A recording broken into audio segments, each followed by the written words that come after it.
하늘에 기대어 지은 절간이기에 풍경소리 맑게 하늘로 오르네. 나그네의 마음도 도솔천에 올라온 듯 황정경을 읽고서 신선을 만나리라. 부안이 낳은 여류시인 이매창은 변산 쌍선봉 월명암에 올라 이렇게 읊었다.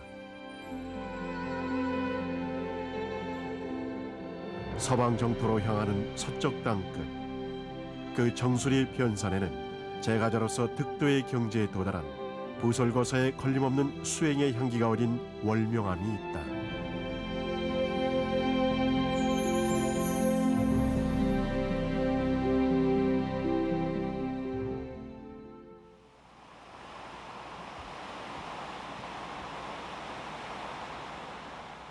안개. 이른 아침에 내변산의 안개가 살포시 내려앉는다. 갈 길 바쁜 수행자의 정진을 방해하듯이 인간 세상과 깨달음의 세계를 가르듯이 안개는 무명 속에서 진리를 향하는 이들의 앞을 가로막는다.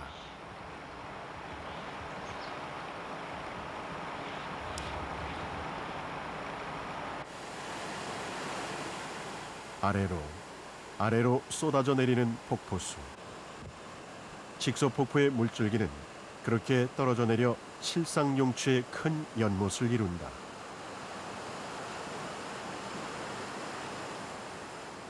우주 만물의 실상을 깨쳐하려고 일깨우는 듯 큰 소리 내며 쏟아지다가 이내 고요하고 깊게 흘러간다.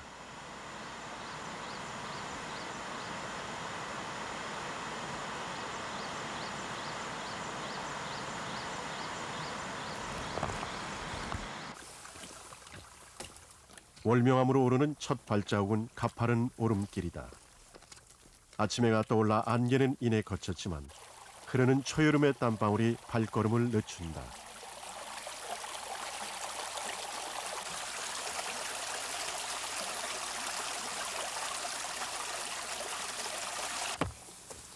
숨가쁜 오름길이 이어진다.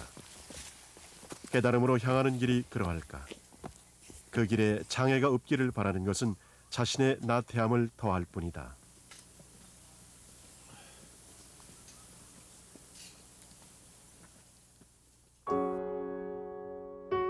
우리 땅 서쪽의 큰 산줄기인 호남 정맥에서 외따로 떨어져 나온 변산의 산줄기. 옛부터 변산은 냉가산, 영주산, 복례산이라고도 불렀다. 대보살이 큰 법을 설한 능가산과 같은 이름을 가진 변산. 변산반도 쌍선봉 아래 자리한 월명암. 솟아오른 봉우리 사이 푸르름이 가득한 숲속 양지 바른 곳에 가부좌를 틀고 앉은 선사의 모습처럼 단아한 모습으로 자리하고 있다.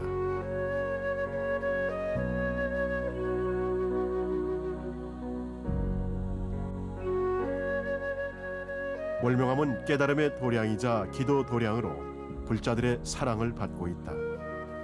백암산 운문암, 대둔산 태고사와 함께 호남의 3대 기도처로 손꼽힐 만큼 관세음 보살의 가피가 늘 함께하는 곳이다.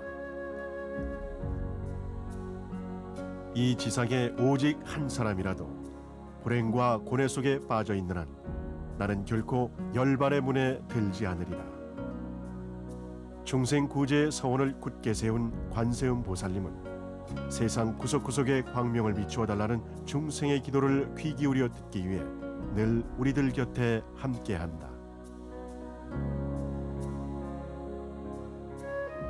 부처님 전에 절을 올리는 뜻은 나의 몸을 낮추어 자신이 쌓은 무명을 무너뜨리고 성현을 우러러 지극한 마음으로 공경의 예를 올리는 데 있다.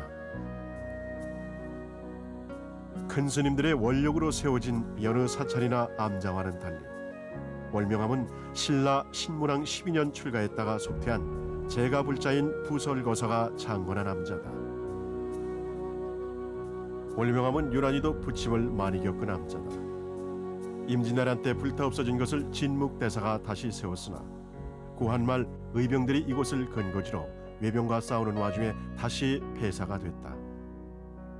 이후 1914년 항명대사가 다시 중수했으나 해방기 좌우익 갈등으로 여순 반란 사건을 겪으면서 또다시 소실되고 말았다. 그 후 원명 스님이 원령을 세워 그 자리에 새롭게 암자를 일으켜 지금까지 이어져 오고 있다. 월명암은 어떤 사연을 품고 있기에 스님이 아닌 제가불자가 창건하게 된 것일까? 월명암 대웅전에 모셔진 석가모니 부처님. 그 뒤에 후불태화 역시 여느 사찰과는 달리 한 제가불자 가족의 모습이 그려져 있다. 월명암이라는 이름도 부설거사와 부인 묘화보살 사이에서 태어난 딸 월명의 이름에서 따왔다고 전한다. 불국사로 출가한 부설스님은 도반과 함께 만행을 하며 수도했다. 변산에서 수행을 마친 부설스님이 오대산을 향해 만행을 떠났다. 어느 날 김제사는 구무원이란 사람의 집에서 머물게 되었는데 딸과의 혼인의 연을 맺어 구제해달라는 간청을 듣게 된다. 어려서부터 말을 못했던 딸 묘화는 부설스님의 법문을 듣고 말문이 튀었던 것이다. 부설스님은 아버지와 딸의 간절한 청을 물리치지 못했다. 환속한 부설은 처자와 부부의 연을 맺고 아들과 딸을 낳았다. 그리고 수행을 계속해 마침내 깨달음을 이뤘다. 그 사이에 딸 월명과 아들 등운 역시 삭발염이하고 출가 수행자가 되었다. 부설거사의 수행과 묘화부인 그리고 월명 등운과의 인연 이야기는 아직도 월명암이 소장하고 있는 부설전에 전하고 있다.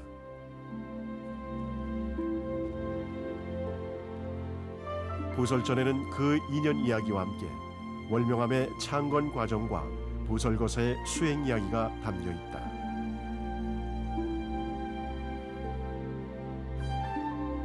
월명암과 부설거사의 이야기는 구전으로만 전해오다 부설전이 월명암에서 발견되면서 사실로 확인됐다.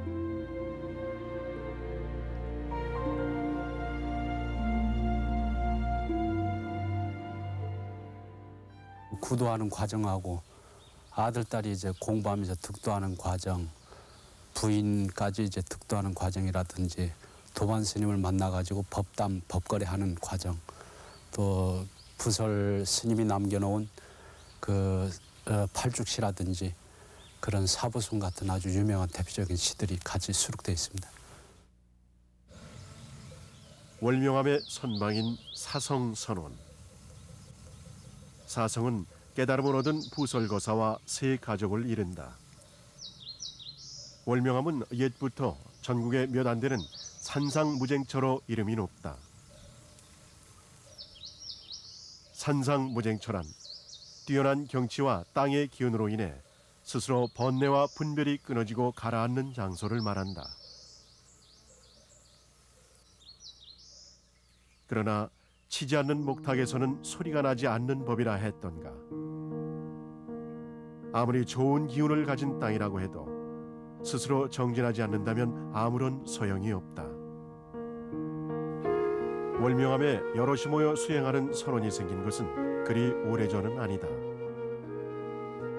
1915년 항명스님이 지금의 등우람 자리에 있던 초가집방 2개를 선방으로 삼아 복례 선원을 열면서부터다.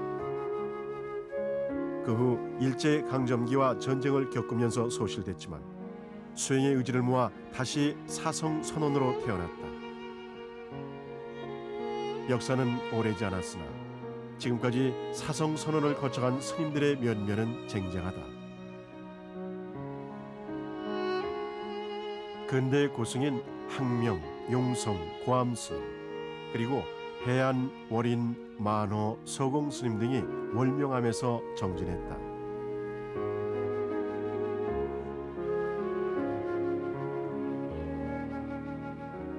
몇 해 전 입적한 전 고불총림 백양사방장 서홍스님이 사성선원의 조실을 맡아 납자들을 지도하기도 했다.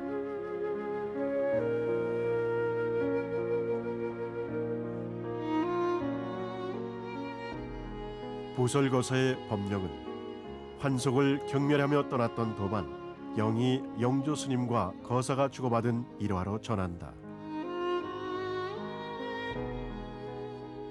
암자의 지붕을 이고 있는 대들보.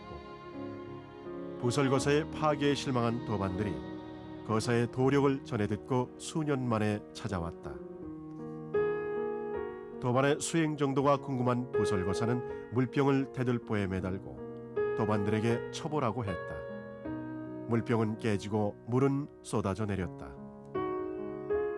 그러나 부설거사가 물병을 깨자 병 조각만 떨어지고 물은 그대로 대들보에 매달려 있었다.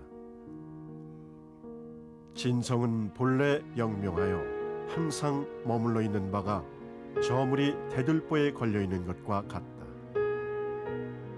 부설거사는 이렇게 말하고 앉은 채로 열반에 들었다. 분별과 시비를 훌훌 놓아버리고 오직 마음의 부처를 찾아 돌아간다. 부설거사가 남긴 열반송이다. 훗날 자식이자 제자인 월명스님과 등운스님은 묘저감 남쪽 기슭에 부도탑을 세우고 거사의 사리를 봉안했다.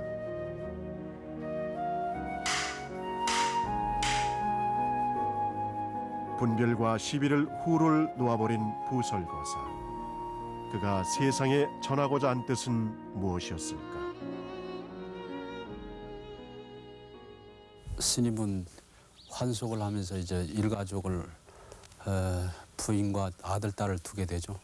일가족을 두고 이제 어쩌면 파괴죠. 파괴고 환속이고 공부하는데 커다란 장애일 겁니다. 그러지만은 우리 출가자만 아니고 재가자도 아들 딸이 있고 일가족이 있고 처자식이 있더라도 부처의 말씀을 의지하고 열심히 공부하고 정진한다면은 반드시 성불할 수 있다고 그런 자신감을 심어준 분들이죠. 월명암에 밤이 찾아왔다. 달빛이 절마당을 고요히 비춘다. 저녁 예불을 올리는 목탁 소리가 작은 암자를 울린다.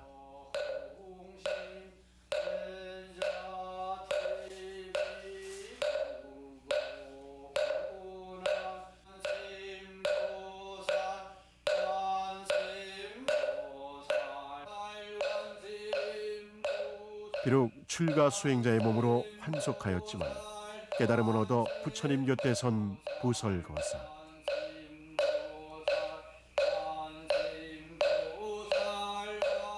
출가 수행자뿐만 아니라 재가자도 노력하고 정진하면 부처가 될 수 있다는 가르침을 전하고 있다. 쉼없는 정진. 그 가르침은 달빛이 천강에 비추듯 무명의 세상에 빛으로 다가온다.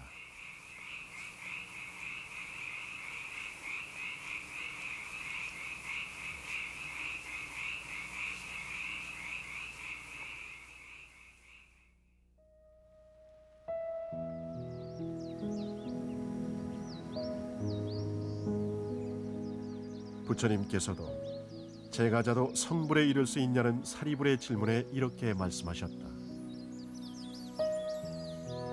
살생하지 않고 남의 것을 탐하지 말라 하셨다.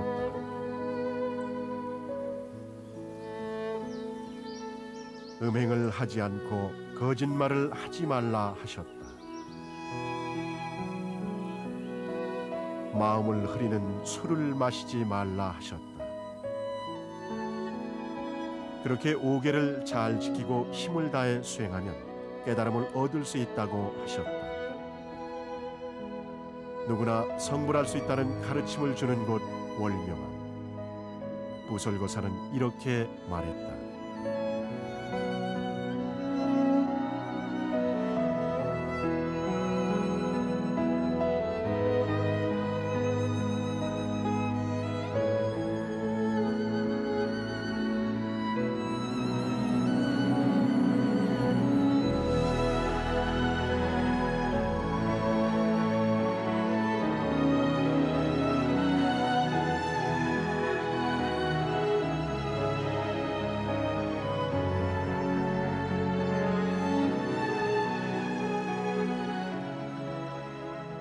분별심이 놓아버리고 다만 마음의 부처에 귀의하라.